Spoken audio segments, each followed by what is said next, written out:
in Ngwaland, our for from Nalangwa. Mankele Panogi Panding by the Shakele. All say, who, okenye, ihu nwoke ma nwaanyị. Higi kele awudin ye. Awuru so nwaanyị ke hụrụ gị si na ada maazi.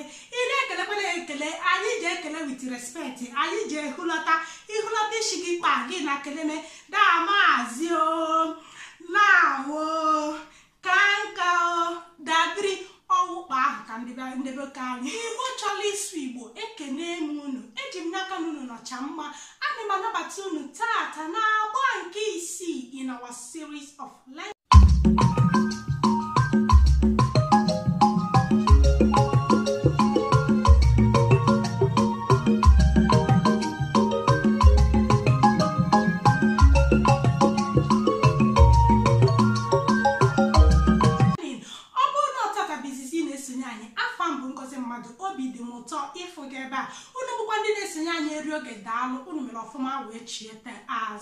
If today is your first time, you are more than welcome. I'm super glad to see you. And to those of you who have been coming back, to all of our return viewers and subscribers, thanks for coming back once again. For those of you who today is the first time, please check in the description box and you will see the link to our previous video so you don't miss out anything. Eba anyị na-amụka esi asụ Igbo, gụọ Igbo, dee ihe n'Igbo, ma kọwakwa ihe ndị ọzọ gbasara ana Igbo anyị. Tupu anyị aga n'iru, please let me address something. N'oge onye detela anya akwụkwọ, ebe a bụ Igbo channel. Kedu ihe mere iji asụ Oyibo? Ịkwesịrị ịdị asụ Igbo nna ewe n'iwe. Ihe mere iji na-asụ Oyibo is because there are Igbo people that don't understand Igbo language. Ha chọkwala ịma ka esi asụ Igbo, gụọ ihe n'Igbo, dee Igbo, malicha ihe ndị ọzọ gbasara ana Igbo. This is why I address us from the beginning as Igbo chọrọ isu Igbo. Igbos that want to learn and know things about Igbo. Onye mere nji address anyị otu a. Nya bewe niwe, ọ bụ na ị chọrọ Igbo ọ bụ sọsọ program ọ bụ sọsọ Igbo ka na-asụ.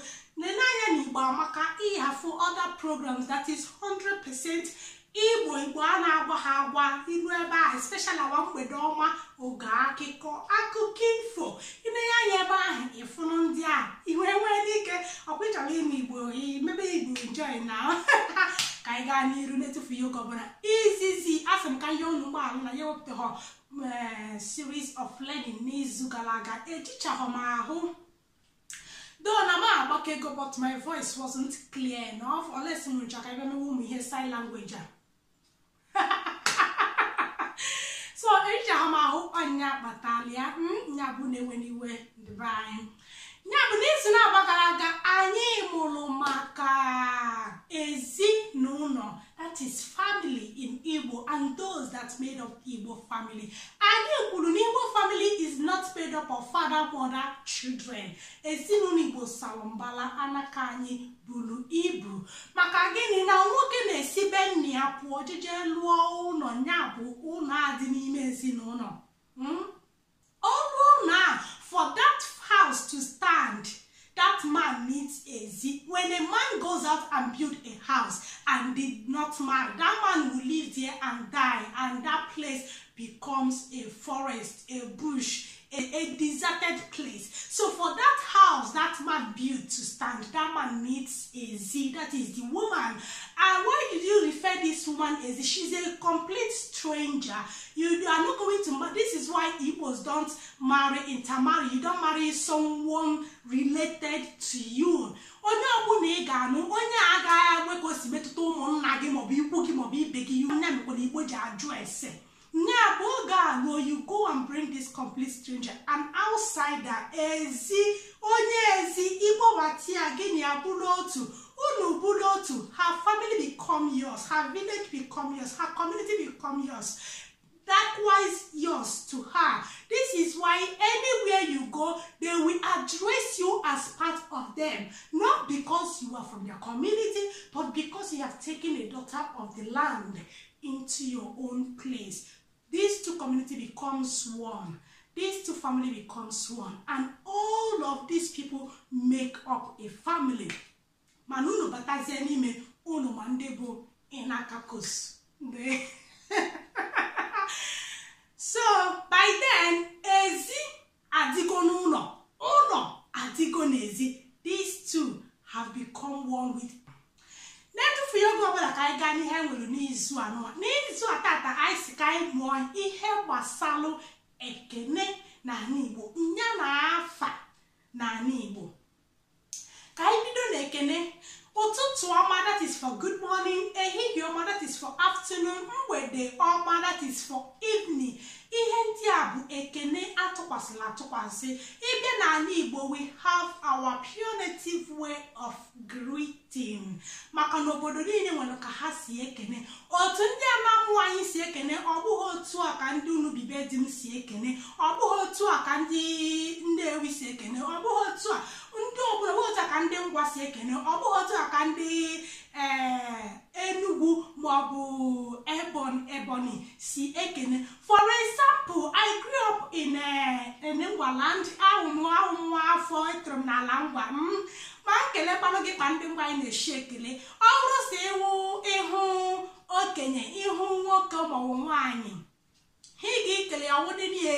Ọ bụrụ sọ ụmụ nwaanyị ka ị hụrụ gị si na ya daa maazị, ị na-ekelekwana ekele. Anyị ji ekele with respect. Anyị ji ihụlọta isi gị kpa gị na keleme daa maazị o, lawo ka nka o, dabiri ọwụkpa ahụ ka ndebe ka anyị. Biko kwa na-eche m chọkwala m ngwa o. He, ihe onye hapụrụ hapụ ya. Ọwụkpa ahụ ka ndebe ka anyị shi ekele. For example, ebiri na Abakaliki mgbe ndị ebe ụmụ ihe 6-7 years, probably not up to 8 years, but ụmụ ihe ebe 6-7 years or 5 or so. I can't remember when exactly. Okay, I can still remember how they greet. Ha chikelekene, ma ndị bịa ba anyị oge ha na-ekene my mother wụ itehu. Mostly they always come for morning service in the church. So what they always greet my mother is itehu, yawu itetego, iduho, idukwa mma, umagrema is children, umagrema duho.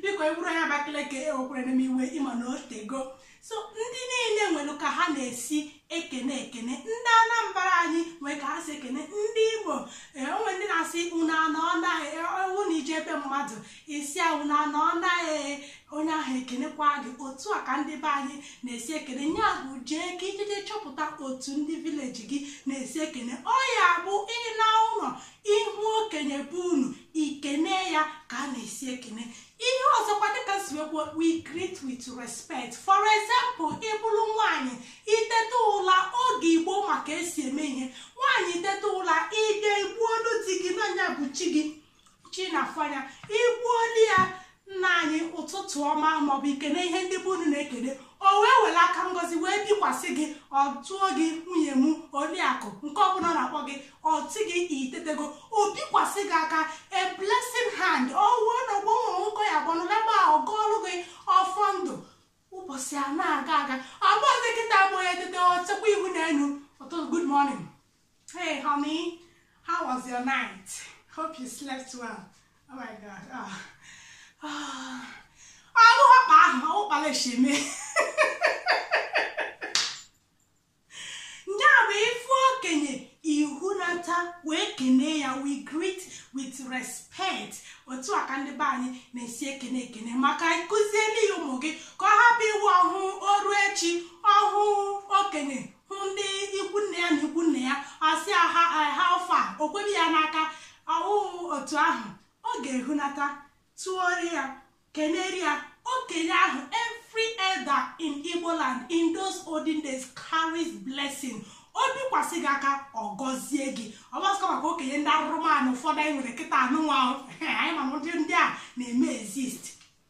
O wee bụrụ ya your own assignment je chọpụta ka ndị bụ unu na-esi ekene. Ọ ga-abụ ị na-ịgwa ụmụ gị maọbụ ịmakwala ka ndị bụ unu na-esi ekene. You greet your people in the proper way. Abụ asị onye je mba nya chefuzie ihe o ji wee bụrụ. Ihe ọzọ anyị chọrọ ịmụta ata na-etufughị oge ọbụla bụ kedu afọ ụtọ ndị be anyị na-akpọ. Hey baby m, sweetheart, honey, darling, nwandu na ada enu. one day baby can be on your way for the work and I hear you can imagine a grown-up man and not baby. I am not here to tell you what you call your spouse, but to tell you that we have more sweet name, more better name that you can call your husband or your wife. We're going to be the now that who na do what do na double. Who to be the now honey, who na honey, my one on diabetes, they are available, who no honey, get everything sugar, sweetheart, honey, yum. Unu makata na ma boy ya sugar sweet ba unu aro ndị Igbo nwere afọ ụtọ dị iche iche ka m bidogodo nna nke mmadụ na-akpọ m ọ masịrị obi m. You can imagine someone that pleases his heart. We have sweet names. Ndị Igbo ka anyị wedogodo ndị nke nwaanyị ndị di na-akpọ nwunye ha. Igbo na-akpọ afa dịka ugo di ya, Igbo na-akpọ afa dịka oyiri di ya, Igbo na-akpọ afa dịka enyi di ya, Igbo na-akpọ afa dịka oriakụ, odoziakụ, ụtọ m, obi m, ọ masịrị m, ịfụnanya m.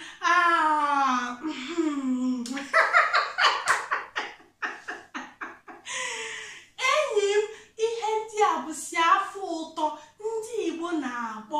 Ya bụrụ na gị na di gị na ọnụ eke na-akwụ ke nke gara akpọ ọmụ anyị, ọ na-ama mma ịkpọ di gị obi m, ọ dị m n'obi, nke m, nna anyị, nna m. Nwekwa ihe o mere m ịkpọ ya nna gị maka na ị na-aje ụka jije kpọọ pastọ gị daa dị ike, mana ọ bụghị ya mụrụ gị, onweghị ihe jikọrọ gị nye onwe mkpa ọ na-ekwolu gị. Ndị agbụrụ onwerekwa ihe dị njọ na ị natara ịkpọ di gị nna m, ịkpọ ọnya nna anyị, ịkpọ ọnya nke m. Ya bụ biko ịbụrụ onye Igbo na-anụ onye Igbo, then learn how to choose Igbo sweet name. Nke anyị tọkarịrị sweetheart ya nụwa na darling na honey na unu na-ekwu anyị na ahụ na ihe ndị enweghị meaning. Sweet, ọbụrụ ma ihe bụ sweet, ya is goodies. You can imagine calling somebody goodies. You can imagine calling somebody honey. Ya bụ nke abi na anyụ. Mana isi na mmadụ bụ ụtọ gị, mmadụ bụ obi gị, mmadụ bụ ọmasịrị gị, mmadụ bụ enyi gị, mmadụ bụ oliakụ, odoziakụ, ugo di ya, onwe ndị na-akpọ ugegbe m. Hey, afọ ụtọ Igbo amaka. Amaghị m ihe oge bụ, ama m n'oge anyị na-agbazi kwarapụ. Nya bụ ọ ya adịkwa n'izu ụka ọzọ oge anyị ga-ewepụtakwala unu series of learning. Assignment number 1. Kedu ka ndị bụ unu na-esi ekene. Assignment number 2. Kedu afọ ụtọ Igbo ịma? Ya bụ ka anyị kwụsị n'ebe a ndị be anyị. Ọ ya adịkwa n'izu ọzọ oge anyị ji ewetala unu series of learning. Maka ndị tata bụ izizi, every Sunday we bring you series of learning in Igbo language. I remain your sister, your person, your own Igbo girl, Ngozi Mmadụ. Ngwakwanụ ndị be anyị ka emesianụ. Ndị nke m ka ọ dịnụ n'izu ọzọ ka m pụtakwanụ.